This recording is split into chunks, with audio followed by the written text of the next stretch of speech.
요한복음 6장 26절부터 35절까지 말씀을 한 절씩 교독하겠습니다. 예수께서 대답하여 이르시되 내가 진실로 진실로 너희에게 이르노니 너희가 나를 찾는 것은 표적을 본 까닭이 아니요 떡을 먹고 배부른 까닭이로다.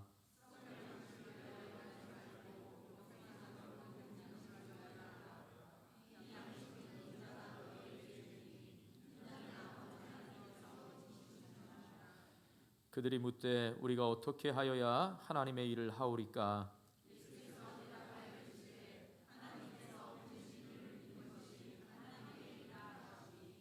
그들이 묻되 그러면 우리가 보고 당신을 믿도록 행하시는 표적이 무엇이니까?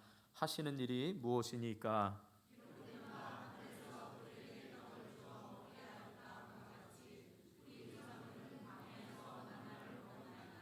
예수께서 이르시되 내가 진실로 진실로 너희에게 이르노니 모세가 너희에게 하늘로부터 떡을 준 것이 아니라 내 아버지께서 너희에게 하늘로부터 참 떡을 주시나니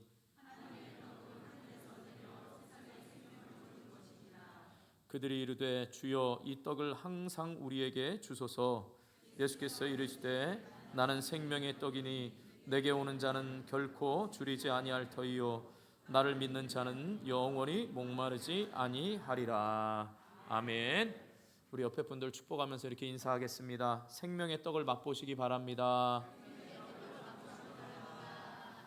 한 번 더 축복하겠습니다. 영적인 기쁨을 사모하시기 바랍니다.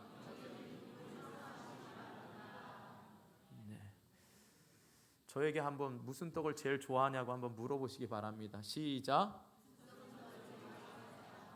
생명의 떡입니다. 오늘 이게 말씀의 제목입니다. 이 말씀만 기억하셔도 여러분 우리 교회 성도들은 어려서부터 동네 잔치를 많이 하셔서 그런지 떡을 참 좋아하는 성도들이 많습니다. 이제 무슨 떡 좋아하냐 그러면 무슨 떡이요?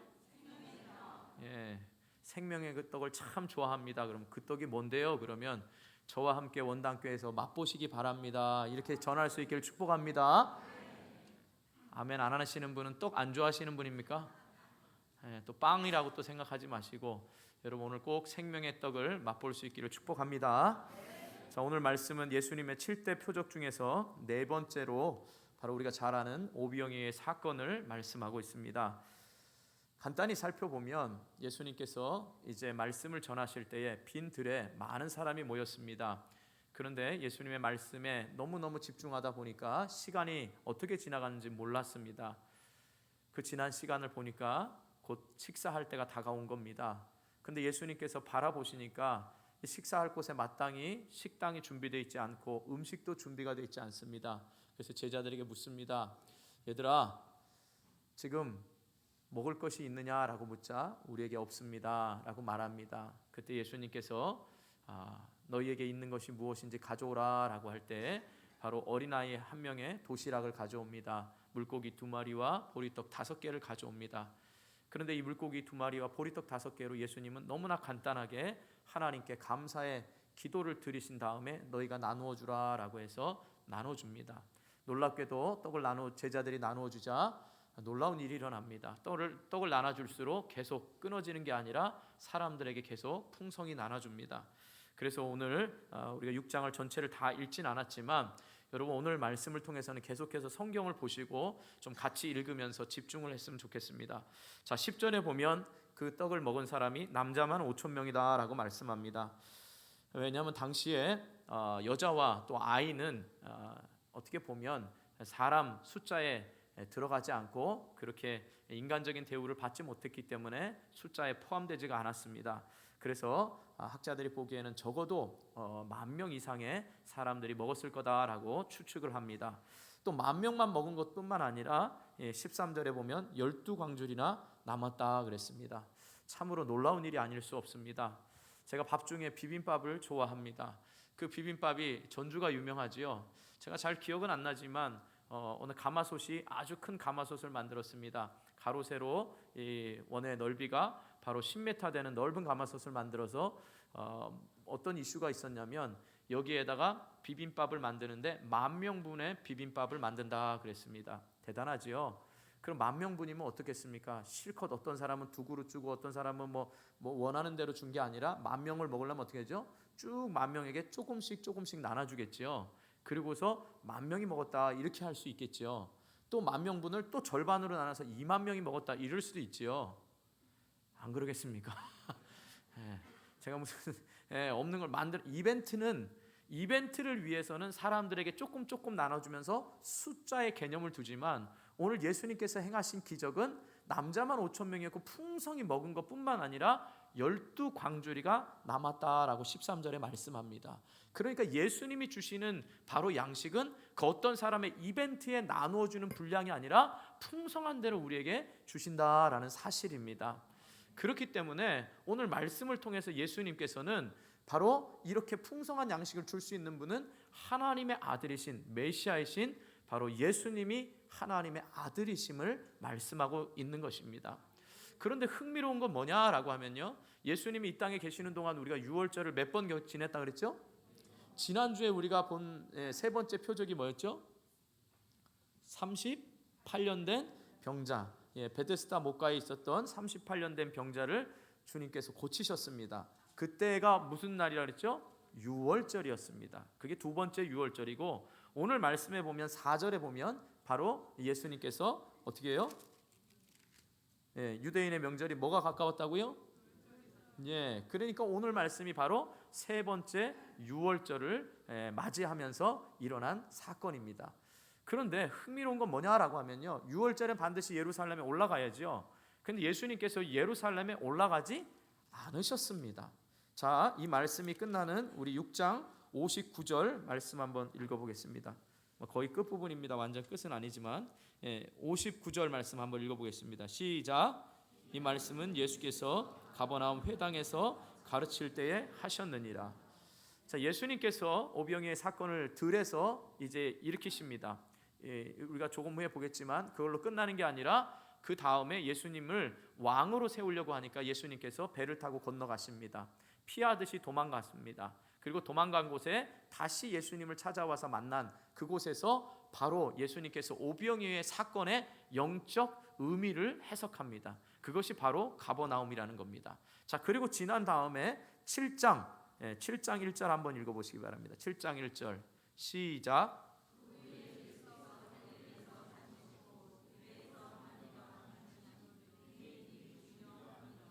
예수님께서 일부러 지금 예루살렘에 올라가지 않았습니다. 세 번째 유월절 때는요. 그래서 예수님이 집중하신 사역이 바로 대중 사역에 집중하셨습니다.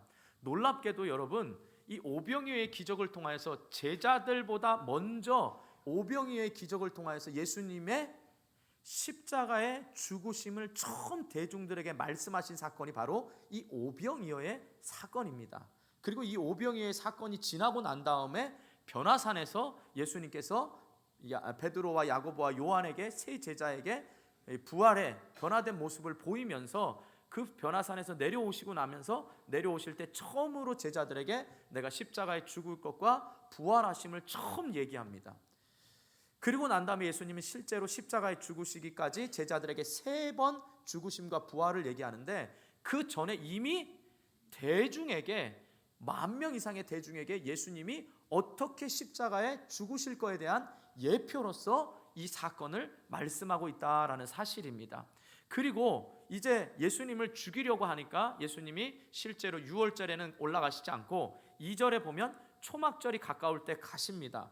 그런데 그것도 가지 않고 보면 어떻게 하냐면 8절에 보면 너희는 명절에 올라가라 내 때가 아직 차지 못하였으니 나는 이 명절에 아직 올라가지 아니하겠노라 하고 난 다음에 10절에 보면 이제는 그 명절에 올라갑니다. 그때가 초막절입니다.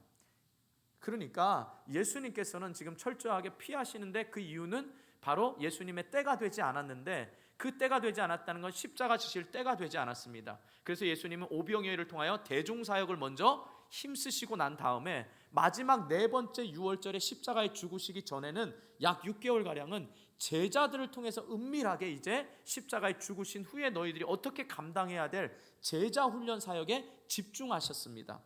그러니까 우리가 지금 유월절을 통하여 예수님의 시간적 사건 흐름을 지금 보고 있습니다. 그리고 그 시간적 흐름 사건 속에서 요한복음에만 나타나는 특별히 7가지 표적을 통하여서 예수님의 하나님 되심과 그 예수님을 믿음으로 어떻게 영생을 받는지에 대해서 이 요한이 쓰여진 목적이다라고 말씀을 드렸습니다.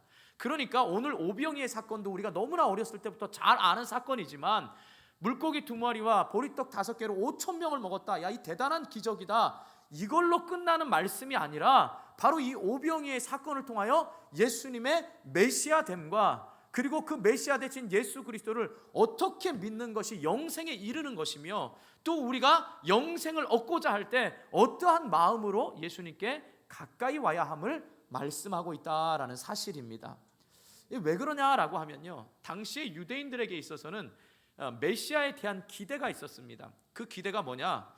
모세가 광야에서 이스라엘 백성들 인도하면서 40년 동안 인도하면서 하늘에서 만나와 메추라기를 먹였습니다. 오늘 말씀에도 나오지만 실제로는 모세가 먹인 게 아니죠. 그런데 모세를 통하여서 배고프지 않게 먹였기 때문에 유대인들 마음속에는 메시아라는 그 우리가 기다리는 메시아가 오면 바로 이 정치적인 로마의 탄압으로부터 정치적으로도 벗어나게 하고 경제적으로도 우리에게 배부르게 먹게 할 수 있다라는 이 정치적인 메시아를 이스라엘 백성들, 유대인들이 기대하고 있었습니다. 그러니까 오늘 말씀에 이 오병이의 사건이 일어나자마자 14절과 15절에 보면 이 유대인들이 갑자기 예수님을 왕으로 세우려고 합니다. 자, 14절 15절 말씀 읽어보겠습니다. 14절 15절 시작.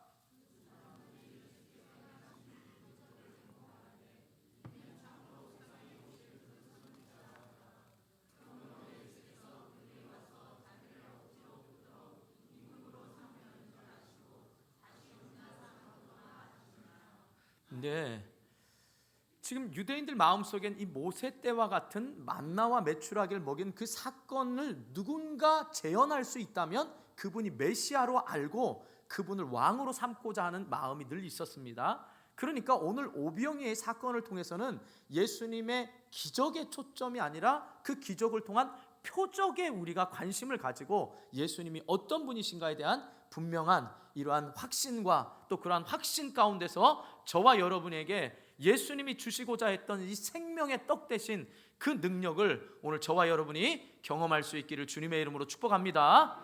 자, 그래서 오병이어에서 제일 먼저 우리가 기억해야 될 건 바로 예수님은 메시아이신 생명의 떡이다라는 사실입니다.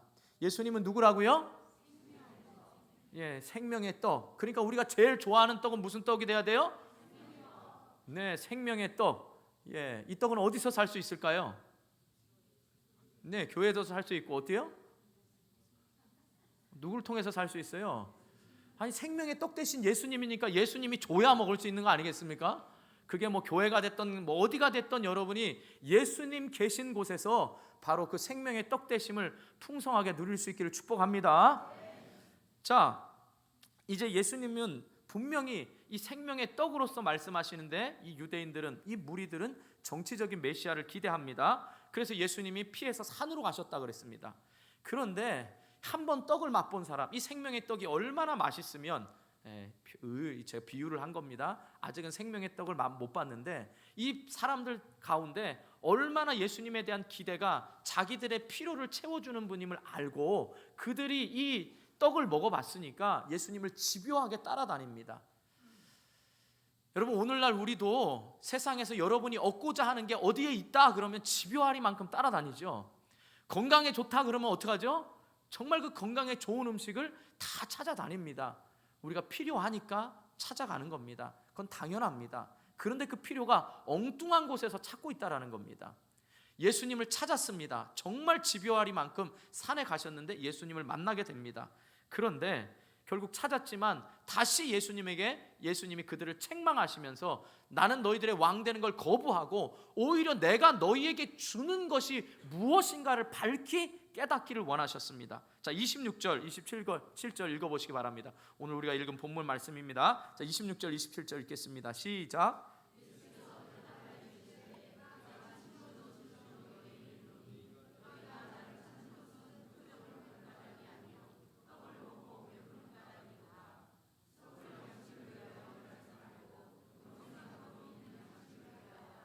아멘.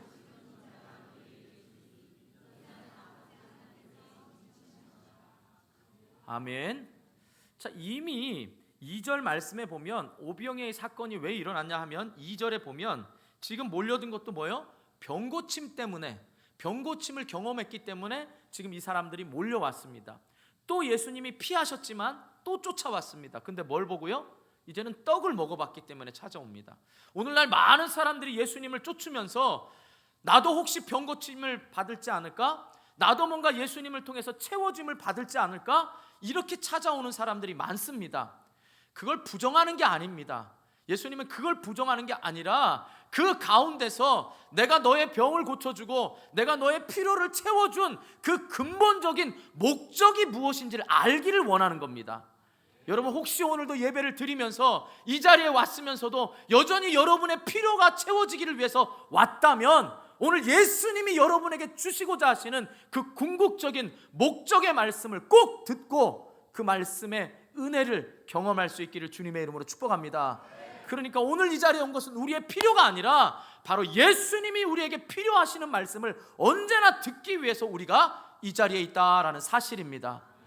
그러니까 우리는 오늘 우리에게 주님 내게 주십시오라고 말할 때 내 필요가 아니라 주님 내가 무엇을 해야 되는지 말씀하여 주옵소서라는 주님의 말씀을 들을 수 있기를 주님의 이름으로 축복합니다. 자, 이제 이 뜻을 아무리 예수님이 말해도 못 알아들었습니다. 그래서 그들은 예수님께 물어봅니다. 정말 예수님, 그럼 정말 주님이 원하시는 게 뭡니까? 우리가 무엇을 해야 합니까? 라고 30절과 31절에 또 말합니다. 자, 30절 31절 읽습니다. 시작.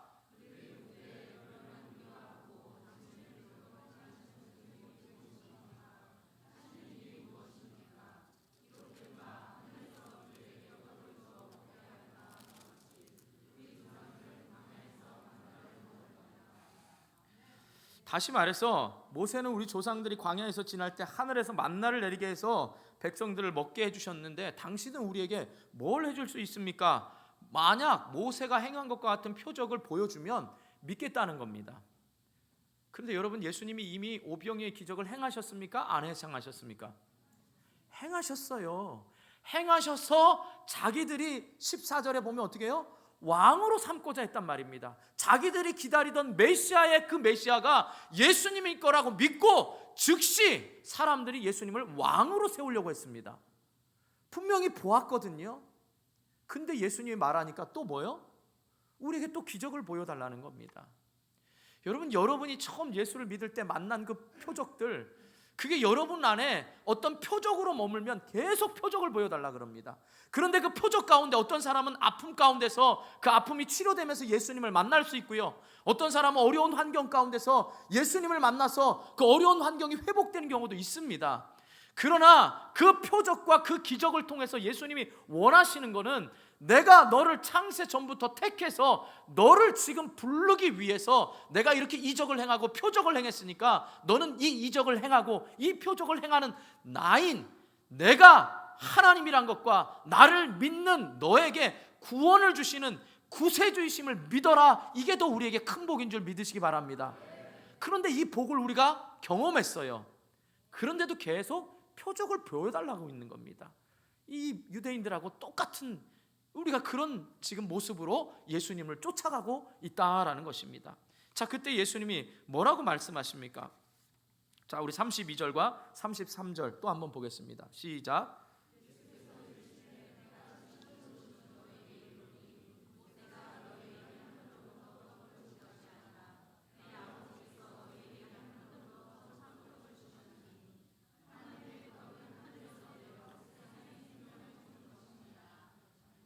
예수님이 분명히 말씀합니다. 모세가 떡 준 게 아니다. 하나님이 주셨다.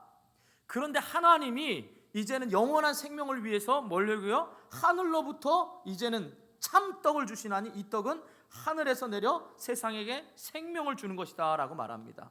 그리고 그 떡이 누구라고요? 예수님이라고 말씀하십니다. 그러니까 여러분, 이렇게 계속 말씀을 하는데도 이 무리들은 깨닫지 못합니다. 그건 뭐예요? 자기가 원하는 것을 요구하는데 그게 안 들리는 겁니다. 그건 왜냐? 하나님의 말씀이 오늘 여러분 가운데도 들리지 않는 거라면 여러분이 원하는 표적, 여러분이 듣고 싶어하는 말씀, 여러분이 다른 생각으로 주님 앞에서 있으니까 이 귀가 가리워서 계속 말씀하는데도 못 깨닫는 겁니다. 그러니까 여러분, 제가 부탁드렸지요. 여러분 예배 시간에 올 때마다 여러분이 할 수 있는 가장 하나님 앞에 헌신할 수 있는 작은 일은 예배당에 일찍 오셔서 오늘 내가 듣고 싶은 말씀이 아니라 하나님, 오늘 내게 말씀하여 주시옵소서, 그 생명의 떡을 맛보게 하여 주시옵소서, 이런 여러분의 자신의 가리워진 영적인 귀와 어두워진 눈이 떠질 수 있도록 여러분 영원한 생명이신 예수 그리스도의 말씀을 사모할 수 있기를 주님의 이름으로 축복합니다. 자, 그러자 예수님께 또다시 요청합니다. 34절에 이제는 떡이 하늘에서 내려온다니까 뭐라고요? 34절 읽어보겠습니다.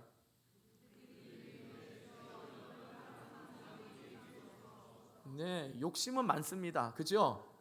이제 뭔가는 잘 못 깨닫는데 지금 예수님이 생명의 떡이라는 건 모르는데 하나님이 새롭게 떡을 주신대요. 참떡을 주신대요. 구약시대에 모세를 통해서 우리 조상들에게 줬던 떡도 우리가 귀로 들었는데 이제 예수님이 말씀하시는 거 보니까 참떡을 주신대요. 그러니까 이제 개떡 말고 꿀떡을 준다는 것처럼 들은 겁니다. 물론 개떡 좋아하시는 분 죄송합니다. 저는 개인적으로 단 걸 좋아해서 꿀떡을 좋아합니다. 근데 그 개떡이 떡의 진짜 맛은 개떡이야 이런 분 또 오해하지 마시고요. 자, 지금 구약 시대에 이 이스라엘 백성들에게 주었던 그 떡이 이제는 참떡이라고 말하니까 눈이 번쩍 띄인 겁니다. 예수님 자신에 대한 것은 못 깨닫고요. 그럼 참떡을 달라고, 항상 우리에게 달라고 그렇게 어리석은 사람들이 이야기를 합니다. 자, 그때 예수님이 이제 드디어 그 참떡이 생명의 떡이 누구이신지를 말씀합니다. 자, 35절 이번엔 지금까지 안 읽었던 분 이해합니다. 그러나 이 떡은 여러분이 믿음으로 선포하시면서 읽으시길 바랍니다. 35절 다 같이 크게 읽습니다. 시작.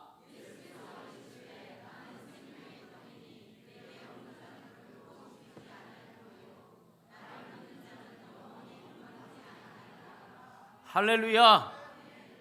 이게 우리가 세상 사람들하고 구별된 생명의 떡을 맛본 사람들이 와서 이곳에서 내가 원하는 말씀을, 내가 원하는 걸 주십시오가 아니라 주님이 내게 말씀하신 걸 주십시오. 내가 목마르려고 찾았던 사이다 콜라가 아니라 주님이 주시는 영원한 생수, 영원히 목마르지 않는 그것을 주십시오라고 우리가 믿고 나오는 것입니다.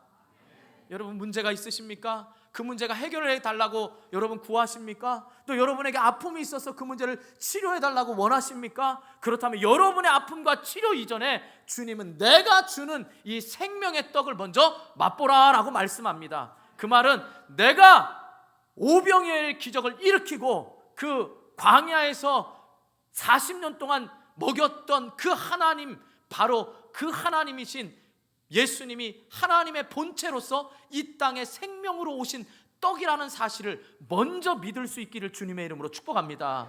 그러니까 우리에게는 이 구세주 되신 예수 그리스도가 있기 때문에 우리 인생에 있어서는 목마름이나 배고픔이 전혀 문제가 되지 않는다라는 사실입니다.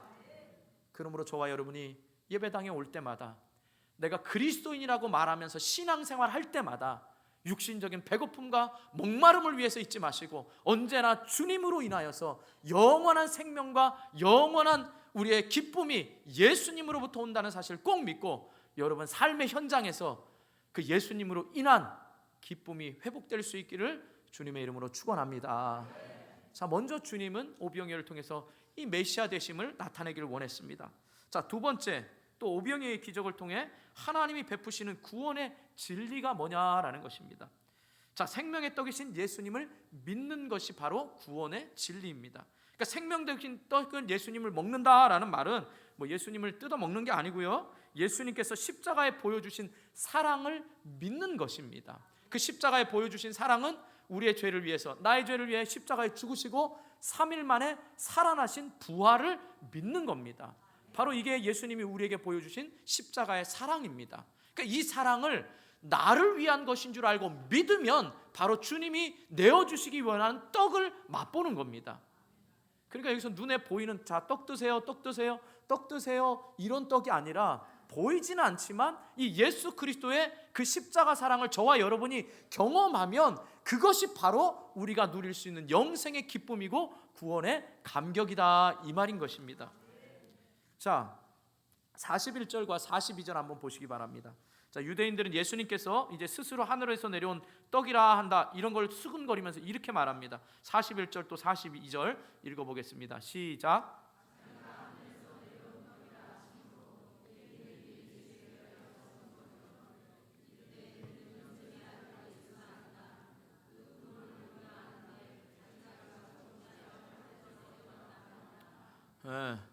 애들 말로 웬열?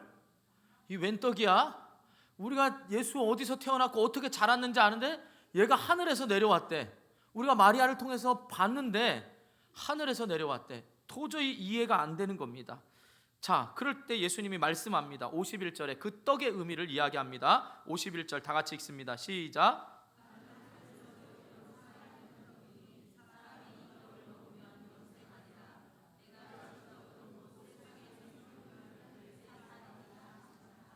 더 놀라운 말을 합니다. 하늘에서 내려온 것도 못 믿는데 이제는 내가 떡인데 내 살을 주겠다 그러는 겁니다. 깜짝 놀랄 일이죠. 여러분 같으면 안 놀라겠습니까? 다 알고 있기 때문에 그러는 거죠. 지금 예수님의 살과 피가 뭔지 알고 있기 때문에 안 놀라는 거죠. 근데 그 사람들 생각해 보세요. 얘 내가 분명히 어렸을 때부터 봤는데, 얘 언제부터 말 튀었는지도 알고 동네 언제부터 걸어다녔는데 아는데 하늘에서 내려왔다는 거예요. 깜짝 놀. 근데 이제는 지 살을 띄어서 주겠다는 겁니다. 죄송합니다, 예수님을 지라고 해서. 동네 사람들 얘기입니다. 동네 사람들. 잠에서 깨시고 여러분 이 생명의 떡 잘 기억하시기 바랍니다. 이걸 띄어서 주겠다는 거예요. 그러니까 도저히 못 믿는 겁니다. 자, 그러니까 예수님께서 지금 살을 떼어주시겠다, 이 말은 뭡니까? 52절 또 보세요. 뭐라고 말합니까? 52절 시작.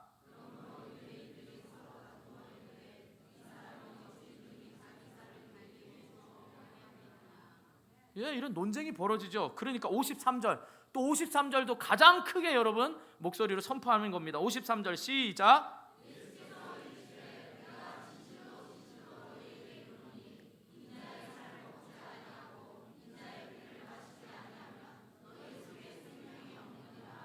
아멘. 자, 그러니까 우리에게 영원한 생명을 얻으려면 메시아 대신 예수 그리스도가 우리와 함께 있음을 믿어야 된다라고 말씀드렸습니다. 그러면 그 믿음의 방법이 뭐냐라고 했을 때 오늘 구원의 진리가 뭐예요? 생명의 떡으로 오신 예수님의 살과 피를 먹어야 됩니다. 그럼 실제로 살과 피가 먹는 게 아니고 당시 초대교회에서는요, 이 성찬식 때 실제로 우리 그리스도인들을 향하여서 그렇게 얘기했습니다. 초대교회는 쟤들은 잔인해, 식인종이야, 살과 피를 먹는다, 이렇게 실제로 오해한 말씀입니다. 그러니까 예수님의 지금 살과 피를 먹는다는 건 뭐예요? 예수님이 십자가에 죽으셔서 그 모든 살이 채찍에 맞아 찢기심과 그 피 흘리심이 우리를 위한 사랑이라는 겁니다. 그러니까 그 사랑을 믿는 것이 예수님의 살과 피를 먹는 거다, 이 말인 겁니다. 그러니까 예수님이 십자가에서 죽으신 피 흘리심과 찢기심이 곧 우리를 향한, 나를 향한 사랑이고, 그 사랑을 믿으면 바로 영생이 주어진다, 이 말인 겁니다. 그러니까 저와 여러분이 생명의 떡을 맛보았다. 내가 가장 좋아하는 떡은 뭐냐? 생명의 떡이다. 그러면 이 떡 어디 가면 맛볼 수 있느냐? 라고 말할 때 우리 교회 와도 맛보지만 여러분이 이미 맛본 떡을 다른 사람에게도 맛보아 줄 수 있도록 이 구원의 진리, 이 구원의 감격을 여러분 확실히 증거할 수 있기를 축복합니다. 그래서 다른 사람이 세상을 향하여서 야, 어떻게 사냐? 내일 뭐 먹고 살지? 야, 내 육신 어떻게 건강해야 되는데 맨날 건강을 쫓아가는 이 삶에 걱정하지 마. 너에게 생명의 떡을 먹으면 이 떡 먹어봐. 이 떡 한 번만 먹으면 끝나. 뭐 옛날 약장수처럼 그런 게 아닙니다. 애들은 가라 이게 아니고요. 이 떡 한 번만 먹어봐. 그러면 완전히 끝난다라고 여러분, 저와 여러분이 확신 있게 말씀할 수 있어야 되는 겁니다. 그래서 바로 이 생명의 떡이 우리 인생의 유일한 구원이고 영생의 비결이라는 사실로 인하여서 여러분 날마다 그 감격 속에서 기쁨으로 살아갈 수 있기를 주님의 이름으로 축복합니다. 주님 바로 이걸 원하셨습니다. 자, 그리고 마지막 세 번째로, 그렇다면 오병이의 기적을 통해 예수님께서 우리에게 원하시는 삶의 자세가 뭐냐라는 겁니다. 우린 이미 이걸 다 알고 있습니다. 자, 그런데 무리들이 생각하는 아까 메시아가 틀렸다 그랬죠. 예수님과 다르다 그랬죠. 정치적인 메시아를 기대했습니다. 예수님이 자기가 하늘로부터 내려왔대요. 말도 안 되는 말. 그걸 어떻게 그러면 우리가 먹냐라고 말할 때 자기의 살과 피를 먹어야 된대요. 더 말도 안 되는 말을 하니까 이 사람들이 아주 신경질적으로 반응은 안 했지만 66절 한번 보시기 바랍니다. 66절 같이 읽습니다. 시작.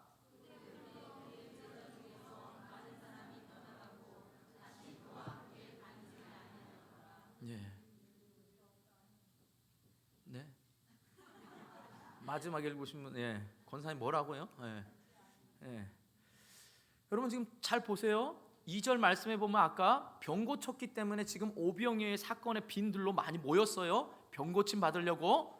자, 예수님이 왕 세우려는 거 피해서 가셨어요. 산으로. 집요하리만큼 사람들이 예수님 쫓아왔습니다. 뭐 때문에요? 떡 먹고요. 너희들이 온 것은 떡을 먹은 표적이라. 이 표적을 보고 믿지 않고 뭐 하고요? 표적을, 이 오병이어를 통해서 내가 메시아라는 생명의 떡이라는 걸 너희들이 보지 못했어. 그건 인정해. 그런데 뭐라고요? 떡을 볶고 모였다는 겁니다. 그러니까 병고침과 떡으로 지금 모여 있는 거죠. 근데 실제로 병고침이 일어난 것도 아니고 떡은 뭐예요? 먹었는데 그 떡 계속 안 주시겠다는 거죠. 근데 예수님은 주셨다고 말하는 거예요. 그런데 그것이 채워지지 않으니까 어떻게 해요? 사람들이 떠난다는 겁니다. 예수님의 모습이 어떻겠습니까? 여러분, 우리 교회도 많은 사람들이 왔다 갑니다. 요즘 유행하는 말로 신조어가 뭐냐면, 우리 믿음의 사람들에게 신조어가, 여러분 가나안 성도 들어보셨습니까? 가나안 성도, 이 가나안으로 들어가는 이 어떤 출애굽을 지나서 이 가나안 땅, 여호수아가 말한 가나안 땅에 들어간 가나안 성도가 아니고요. 그걸 거꾸로 해보십시오. 가나안을 안 나갑니다. 안 나가. 옛날엔 교회 다녔는데요. 지금 자기가 그리스도인이라고 말해요. 근데 교회 신앙생활은 안 합니다. 안 나갑니다.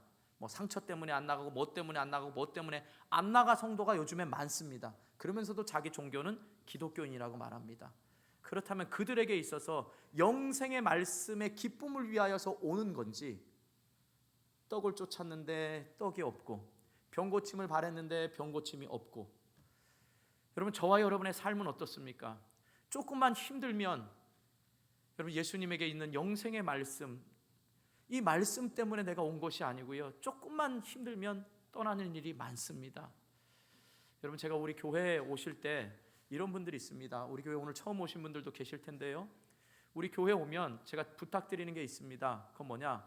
우리 교회에 오셔서 억지로 등록하라고 안 합니다. 우리 교회는 제가 이렇게 우리 새가족분들 만나본 중에서 보면 처음엔 고민했대요. 등록하라는 건지 말라는 건지, 이게 좀 어떻게 해야 될지 모르겠대요. 그래서 제가 말합니다. 우리는 우리 새가족들하고 우리 안내하시는 권사님께 예배를 통해서 먼저 하나님과의 관계, 이 생명의 떡 대신 예수님을 과거에 먹었는데 지금 다시 먹으면서 예수님과의 관계가 먼저 회복되기를 원하는 겁니다.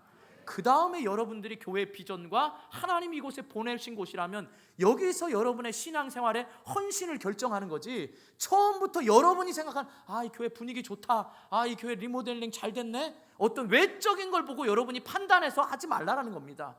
외적인 것을 보고 판단하면 반드시 여러분은 또 되돌아가게 돼 있습니다. 그러면 여러분들은 또 떠돌아다니면서 안 나가 성도가 되는 겁니다. 이해하셨습니까?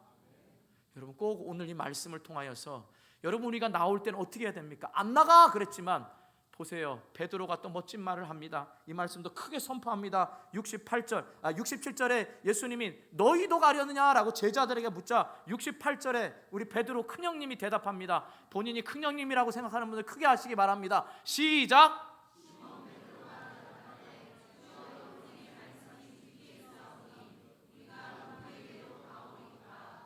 할렐루야. 여러분들이 교회에 다시 오고 신앙생활을 시작한 것은 내가 헛되고 헛된 것을 찾아봤는데 그 헛된 것에 채울 수가 없더라. 그러니까 나에게 오직 필요한 건 영생의 말씀, 생수가 있는 바로 그 예배의 자리, 예배의 현장이 바로 여러분을 새롭게 하기를 축복합니다. 내가 다시 예배의 자리에서, 말씀의 자리에서 회복돼서 여러분의 인생에 더 이상 방황을 끝내시고 여러분의 신앙생활에 방황을 끝내시고 내게 영생의 말씀에 기쁨이 있음을 기뻐하실 수 있기를 축복합니다. 이게 바로 주님이 우리에게 요구하시는 자세입니다. 너희도 가려느냐? 아닙니다. 영생의 말씀이 있사오니 내가 이 신앙의 자리, 예배의 자리를 결코 떠날 수 없습니다. 이렇게 고백하는 겁니다. 그런데 이 자리는 한 번으로 끝나는 게 아니고요, 우리에게 믿음과 순종이 요구됩니다. 영생의 말씀이 있다라는 이 말에는요, 여러분이 말씀에 대한 믿음과 순종이 포함되는 겁니다. 오늘 요한이 특별하게 기록된 사건이 있습니다. 여러분, 오병이어 때 이 도시락 누가 갖다 줬죠? 누가 갖다 줬습니까? 어린아이가 갖다 줬죠. 유일하게 요한복음에만 기록되어 있습니다. 이 오병이어의 사건은 사복음, 마태, 마가, 누가, 요한복음에 다 기록이 되어 있습니다. 요한복음에만 어린아이가 갖다 줬다고 했어요. 그 아이라고 표현합니다. 9절에도 보면 여기 한 아이라 그랬습니다. 요한복음에만 설명하고 있습니다. 요한이 특별히 설명한 이유가 있습니다. 그게 우리가 예수님께 나아가야 될 자세인 겁니다. 자, 보통 아이라 그러면요, 어린아이를 이야기할 때는 파이디온이라는 말을 씁니다. 용어를. 그래서 어린아이, 정말 어린아이를 말하는 겁니다. 그런데 여기에선 파이다리온이라는 말을 썼습니다. 이 말은요, 소년, 청년이라는 말입니다. 그러면 다른 성경에서는 다 제자들이 가져옵니다. 여기 있나이다라고 말해요. 요한에게 있어서는 특별히 이 말을 합니다. 그리고 다른 복음서에는 뭐라고 말하냐면 너희들이 먹을 것을 갖다 줘라, 이렇게 말합니다. 그래서 마태복음이든지 마가복음이든지 누가복음이든지 다 세 복음서에는 너희가 먹을 것을 갖다 주라 그랬어요. 그땐 제자들이 못 갖다 주면서 돌아다니다가 아이 거를 갖다 줍니다. 요한복음에는요, 앞에 보면 뭐라고 하냐면 딱 빌립의 신앙을, 제자의 신앙을 시험해 보기 위해서, 딱 시험해 보기 위해서 말씀합니다. 예수님 뭐라고 그러냐면, 빌립아, 이 사람들에게 얼마가 필요하겠느냐, 얼마의 양식이 필요하겠냐, 이렇게 물어보면 저를 시험코자 함이라, 이렇게 말합니다. 그럼 제가 묻습니다. 오늘 마지막 결론적으로 여러분에게 묻습니다. 우리는 메시아 되신 예수 그리스도가 우리의 유일한 희망임을 믿습니다. 그리고 그 예수님의 살과 피, 구원의 사랑을 맛본 사람들입니다. 그러면 그 사랑이 우리를 통하여 흘러가기를 원하시는 주님이 저와 여러분에게 부탁하시는 것은, 저와 여러분에게 있는 자그마한 것이라도 저와 여러분을 통하여 하나님이 원하실 때는 믿음으로 믿고 순종하며 헌신하는 걸 하나님이 원하신다라는 사실입니다. 그러니까 영생의 떡을 맛보는 방법은 예수님이 한꺼번에 모아놓고 쫙 기적을 베푸는 게 아니라 그 가운데 제자들을 통하여서 영생의 말씀이 여기 있다고 믿는 제자들의 헌신을 통하여 예수님 온 천하의 복음이 증거되기를 원하시는 겁니다. 그럼 제가 묻습니다. 여러분, 헌신 얘기할 때요, 대부분 우리 한국의 설교를 보면 성도들에게 설문조사를 했습니다. 한국 성도들이 가장 좋아하는 설교가 뭔지 아십니까? 첫째, 위로의 설교입니다. 90%가 위로의 설교를 하면 은혜 받습니다. 하나님 여러분을 사랑하십니다. 괜찮아요. 하나님이 일으키실 겁니다. 이게 잘못됐다는 게 아닙니다. 위로의 설교를 들으면 여러분도 나 오늘 위로받기 위해서 왔는데 위로가 된다. 90%가 아멘합니다. 또한 두 번째 뭔지 아십니까? 축복의 설교. 내가 지금 축복받고 싶은데, 축복, 여러분 제가 말하는 주님의 이름으로 축복하는 거하고 좀 다릅니다. 제가 기복적으로 말하는 게 아니고 축복합니다 라고 말할 때 여러분 70%가 아멘한다고 합니다. 30% 뭔지 아십니까? 회개 설교. 점점 줄어들죠. 회개해라 그러면 맨날 회개만 하래. 언제 위로할 거야? 이렇게 회개 자체가 위로고 축복입니다. 여러분, 회개가 있어야 우리는 하나님과 화목하게 되고, 그 하나님과 화목하면 시편 73편 28절에 하나님을 가까이함이 복인 거예요. 그러니까 실제로 회개가 위로고 축복인데 우리는 그 회개 싫어합니다. 근데 그 회개보다 더 싫어한 게 뭔지 아십니까? 헌신입니다. 새 신발 말고 헌신이요. 헌신을 싫어합니다. 뭐겠습니까? 내 거 드린다 그러니까 뭔가 하나님이 여러분의 것을 뺏으려고 생각해서 내 걸 드리는 게 아깝습니다. 위로와 축복과 회개는 다 내가 알아서 판단하면 됩니다. 근데 헌신은 하나님이 여러분에게 요구하시는 겁니다. 제가 여러분에게 도전합니다. 아마 처음이 잔소리인 것 같습니다. 여러분, 예배 시간 10분 전에 일찍 오시기 바랍니다. 우리 교회는 예배가 살아있고 예배의 회복과 다음 세대를 준비하는 교회입니다. 여러분이 처음 오셨더라도 예배를 드릴 때 기존의 여러분이 우리 교회에서 수료하시고 기존의 성도라면 여러분의 늦게옴이 새로운 사람들의 영혼의 축복을 방해한다는 걸 아시고 여러분들이 일찍 오시면 그게 여러분이 할 수 있는 최소한의 하나님께 대한 헌신입니다. 여러분이 예배를 드릴 때 늦게 오셔서, 또 제가 책망하지 않습니다. 늦게 오셨더라도 여러분이 참된 예배자가 되어서, 예배의 회복은요, 우리 각자 한 사람 한 사람의 영적 회복, 참된 예배자가 되는 것이 중요하지 어떤 교회의 화려함이나 시스템이 절대 아닙니다. 입구에 들어오는 순간부터 하나님의 임재를 경험하는 겁니다. 그러니까 저와 여러분 모두가 하나님의 참된 예배자가 되는 게 헌신인 겁니다. 그 다음 또 여러분 불편할지는 모르지만, 소년이 갖고 있던 도시락, 이게 뭐가 보잘것없냐라고 생각했을 때 그것은 주님이 감사하고 축복하셨다 그랬습니다.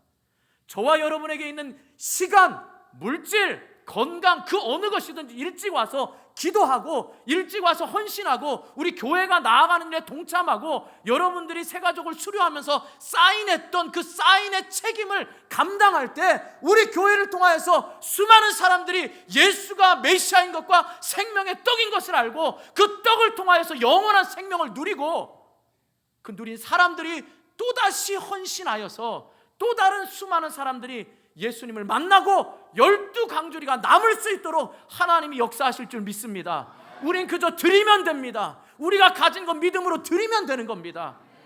여러분, 그러니까 다음 주부터는요, 우리 교회 처음 오는 사람 빼고는요, 예배 시간 일찍 오는 것부터 내가 헌신이다 라고 생각하시면 됩니다.